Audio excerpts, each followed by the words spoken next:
खबरें विस्तार से। और सबसे पहले बात भरतपुर की, जहां कोरोना काल में नियमों को ताक पर रखकर कोरोना की गाइडलाइन की अनदेखी का मामला सामने आया है।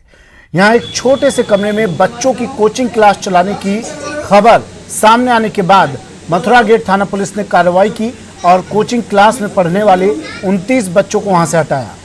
पुलिस को सूचना मिली थी कि एक नर्सिंग होम संचालिका बच्चों को फ्री कोचिंग दे रही है।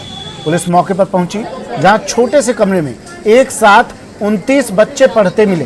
फिलहाल पुलिस पूरे मामले की जांच में जुटी है और कोचिंग क्लास संचालक के खिलाफ मामला दर्ज करने की तैयारी हो रही है।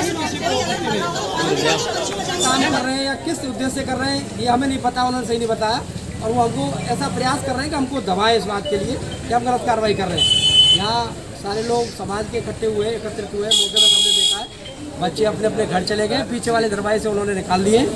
29 बच्चे दस्ताब हुए और जो व्यक्ति पढ़ा रहा था वो SHO साहब मथुरा गेट वहाँ अपने पास ले गए।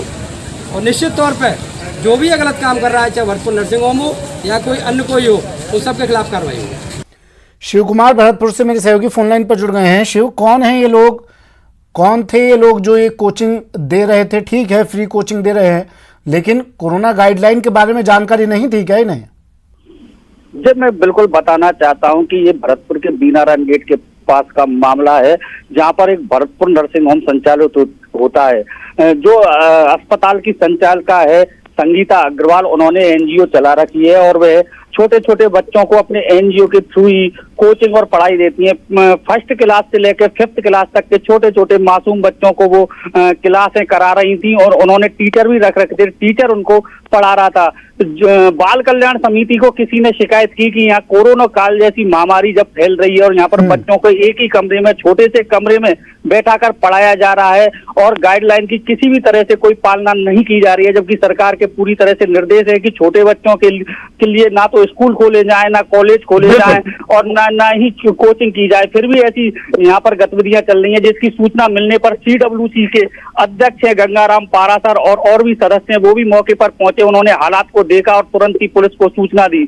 सूचना मिलने पर पुलिस मौके पर पहुंची और वहां के हालातों को देखकर दंग रह गई। तो CWC ने वहां से 29 बच्चों को तो दस्तयाब कर लिया और उनके जो पेरेंट्स हैं उनको भी बुला लिया। पुलिस ने जो स्कूल को संचालित कर रहा था, टीचर जो पढ़ा रहा था, उसको अपनी हिरासत में ले लिया है और आगे की कार्रवाई अमल में ली जा रही है। बाल कल्याण समिति भी इस पर पूरी तरह से संज्ञान ले रही है और कोरोना काल जैसी बीमारी में कितने दिनों से कोचिंग चल रहा था और ये जो 29 बच्चे हैं, क्या अब इनकी जांच की जाएगी?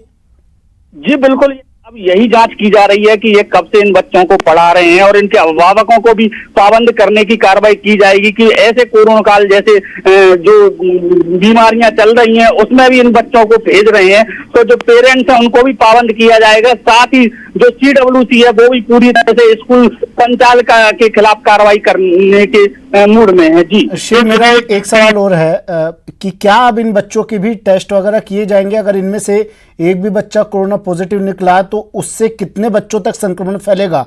अब इस बात की जांच की जाएगी? टेस्ट वगैरह होंगे कुछ इनके? जी बिल्कुल, हमने जो CWC के अध्यक्ष हैं गंगाराम पारासर, उनसे बात की है कि ऐसी महामारी में जब एक साथ इन बच्चों को पढ़ाया जा रहा है तो शायद इनमें से कोई कोरोना पॉजिटिव भी बच्चा निकल सकता है। तो ऐसे में क्या उनकी जांच कराई जाएगी? तो उनका कहना है कि यह उच्च अधिकारियों से बातचीत करके इनकी भी सैंपलिंग कराने का प्रयास किया जाएगा और बच्चों की सैंपलिंग भी कराने के लिए CWC पूरी तरह से कार्रवाई करेगी। जी, अभिभावकों की जानकारी ठीक है, ये टीचर क्लास दे रही थी, लेकिन अभिभावकों की जानकारी में भी है ये चीज कि छोटे बच्चों को अभी स्कूल नहीं भेजना है या किसी कोचिंग क्लास में नहीं भेजना है, उसके बावजूद इतनी बड़ी संख्या में बच्चे यहाँ पर मिले।